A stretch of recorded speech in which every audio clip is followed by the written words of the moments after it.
Are you successful on paper but secretly dealing with IRS letters, tax debts, liens, penalties, and years of unfiled returns? Maybe you own real estate. You might have a business. You might make a 6 or 7 figure income a year. Maybe everybody thinks that you have it like all together, but behind the scenes is the IRS sending you notices and your balances are growing and you're trying to figure it out, but you're not quite there yet. That's what we're going to talk about today.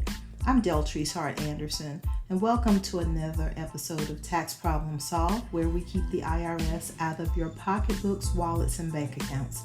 Today, I want to talk directly to my high net worth individuals and high income earners with tax problems, because let me tell you something, IRS troubles do not only happen to people who are broke, irresponsible, or careless. So sometimes IRS troubles happen because you were building your wealth, you are running your businesses, you're out there buying properties, investing, you're helping family out, you're making money moves, right? So you're moving money around. Sometimes it's you trusted the wrong people, or you're just trying to keep up with a complicated financial life. I get it. But here's the problem. The IRS does not care how impressive your income looks if the tax compliance is not right. So I want to talk to you. Let's first just talk about the high income and how it can actually make problems worse. So when you are in a higher tax bracket, you are a high income earner, the numbers get fast really, really fast. So those numbers, I should say, get big really, really fast. You can miss an estimated tax payment, and that estimated tax payment for some might be $500. But for you, it might be 5,000. It might be 25,000. A late tax return may create a small penalty for others, but for you, it's going to create tens of thousands of dollars in failure to file penalties, failure to pay penalties, and then interest on top of all of that, okay? Then it may be that you have a small payroll tax issue. Maybe not a few thousands like everybody else, but yours could be a six-figure trust fund recovery problem. Then, if you add on to that any investments, any real estate you might have multiple businesses, you might have capital gains, you may have sold some stock, crypto activity, all the things, right? Your tax life is not that simple. So when something goes wrong, it could go very, very wrong. But here's what I want you to hear clearly. A tax problem is not the end of your wealth story. You can still be wealthy. You just have to fix your problem. It is a problem, a tax problem, that needs a tax strategy. So I just want to give you an example. I had a case where I was helping a client out, a taxpayer who had very strong income, and they owe the IRS over six figures. And I know a lot of people out there are like, "Oh my gosh, I can't imagine owing that amount of money, six figures." Some people don't make six figures, and then some people do, and some people make seven figures. So the six-figure earners and the seven-figure earners can end up in six-figure tax trouble. But from the outside looking in, the IRS saw someone who made good money and then they just automatically assumed that they could just pay it off, right? Pay the tax bill. But when we reviewed the full picture, the situation was a little more complicated than that. There were household expenses, there were business obligations, there were prior year tax issues that needed to be addressed, there were current year tax concerns, and there was a real risk that the taxpayer would keep falling behind if we did not get a hold on the problem. So we had to make sure that the resolution was structured correctly. And that's one thing that people miss. The goal is not just to get the IRS off of your back. The goal is to create a resolution that you can maintain. Because if you get on an installment agreement today, what good is that installment agreement if it's so high that you default 3 months later? I mean, who that's not making sense for you or the IRS. So in this case, I pulled the transcripts, reviewed the balances, looked at the compliance. And so I looked at what the IRS's story was, right? Then I had a sit down or a Zoom with my client, and we combed through their tax life, what I call their financial or tax life. So we reviewed their financial situation as a whole, not just what income they had, but their whole financial situation. And that's where I was able to work towards a resolution that addressed not only IRS collection and what the IRS wanted, but what I call a structured payment arrangement.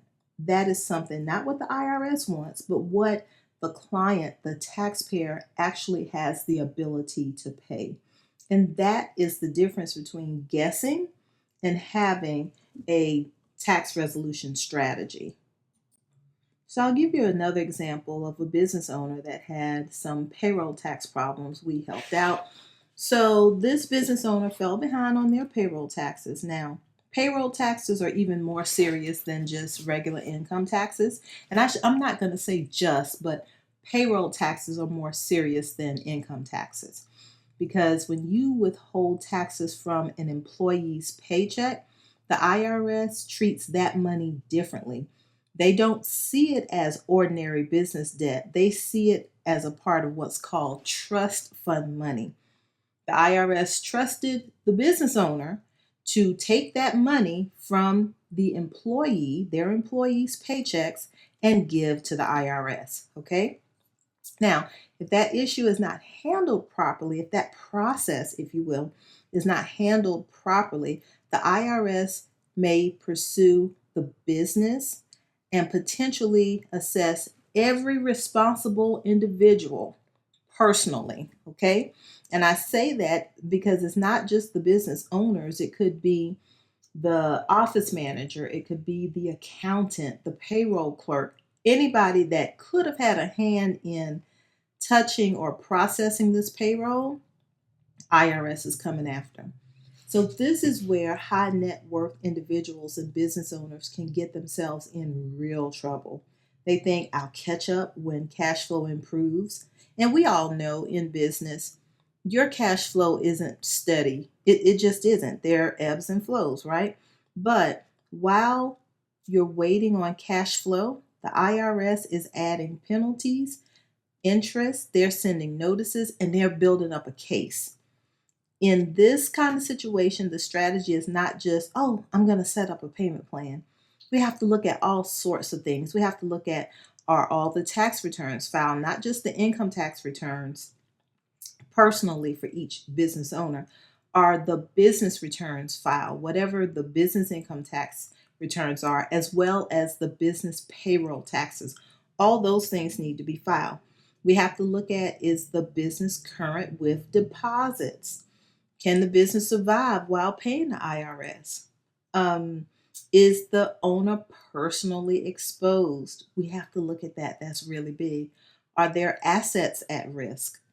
Is the IRS threatening a levy action or a lien action?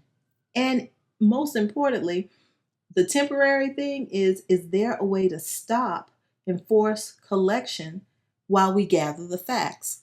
That's what I shoot for first all the time. Hey, IRS, I am representing Sally Sue LLC. I need for you to stop all enforced collections while I sort this out. Can you give me some time? Yes, okay, great. So this is not a DIY moment. This is get serious and get represented. That's the moment that you're in, especially when you're dealing with business payroll taxes. Now, I have some other examples and I can give you, like with my real estate investors. I represented real estate investors. They're asset rich and cash tight. And I am a real estate investor as well. So I'm a business owner, I'm a real estate investor. So all these things, I think people come to me because they know that I understand where they are or where they were at a point in time. So you can own several properties, and people always think you got tons of money because you own a lot of property. And you may have tons of equity, you may have rental income, but that does not mean that you're sitting on $100,000 in a bank account ready to hand over to the IRS. That's just not how it works. I've seen investors, my fellow investors, get into tax problems because they sold property but they didn't plan for the gain, or they refinanced and misunderstood what was taxable and what was not taxable, or they had poor bookkeeping, or they had losses they thought they could deduct because they went to YouTube University or TikTok University, but the tax rules did not work the way that they thought. And let me say this clearly: the IRS, again, doesn't care that your money is tied up in real estate because they believe if you owe the money, then you shouldn't be buying more real estate. That's their mindset. I've literally had revenue officers tell me that over the phone.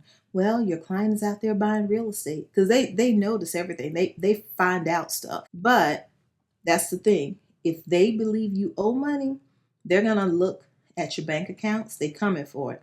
Any receivables and other assets like your properties. Okay.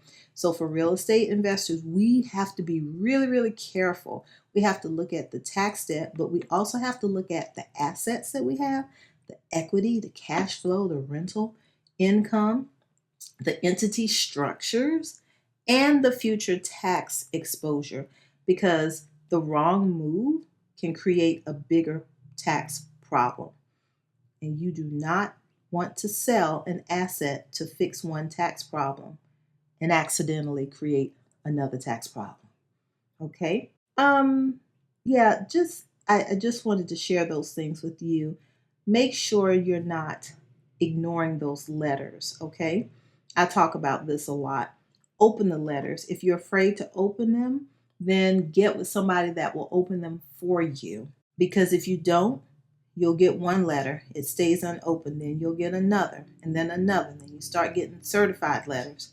And then if you ignore those, then that's when the levies start coming.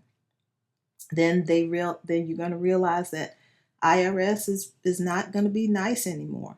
They're ready to collect, and it puts you in a very vulnerable situation, and that's not where you want to be. So open the letter, read it. If you can't, get someone to open it for you and get a strategy.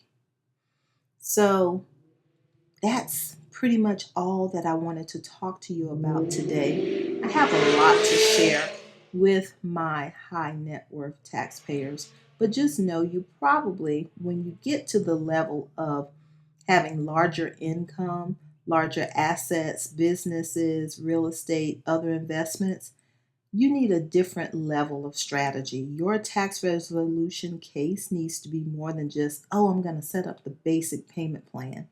You need someone looking at the full picture, not just how much I owe, what I need to pay them. Don't do that. You need to think about it. You need to determine, is the IRS right? What does the IRS think you owe? Are the penalties correct? Are all your tax returns processed? It's so many things. I have a list. If you want that list, just send me a message. I'll be happy to send you over the list. And then just keep in mind, there's no shame in getting help, okay? You can keep your existing tax professional, but you still might need a tax resolution specialist, someone that actually understands this, that works in this every day. There's no shame in doing that. The shame is knowing that there's a problem and not doing anything.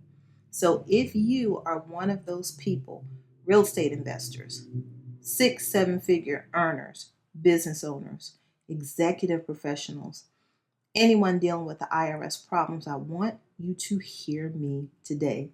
You are not too successful to have tax troubles, but you are also not stuck. The first step is not to panic. The first step is to investigate. Make sure that the IRS is right, because they're not always right. Get you some help, get the facts, and get a strategy. And stop letting the IRS situation just sit in the background like a ticking time bomb. That's all I have for you today, guys. Thank you so much for listening to another episode of Tax Problem Solved, where we keep the IRS out of your pocketbooks, wallets, and bank accounts. I'm Deltrease Hart Anderson. Till next time, bye, y'all.